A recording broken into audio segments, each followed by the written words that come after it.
Hello friends जय Jagannath eighty उठी सकाल सकाल टाइम होता से 6टा तब नित्यक्रम सारीदेली ये मो ब्रश आउ गरम पानी लेंबू टे पी देती ये देखो टाइम होता के 8:45 किंतु बाहर मौसम देखो पूरा अंधार आ वर्षा आज तो दिन मान पूरा झिपिर झिपिर वर्षा लगी रही आ भुवनेश्वर जो मैंने रही से जानते भुवनेश्वर सिचुएसन एवं केमिति कारण सबुआड़े कादुआ ए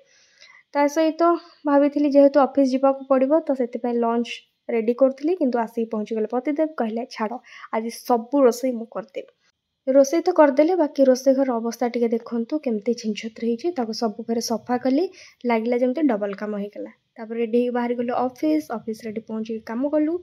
ये लंच टाइम आम समस्त मिसी सांग होकर खाई आसिक पहुँची पुणी कर्म लगी पड़ी माने डिनर आज थी रुटी सहित सतुला आउ क्षीर वीडियो भल लगे लाइक शेयर सब्सक्राइब करने को भूलें देखा गोटे नेक्स्ट मिनी ब्लॉग रे।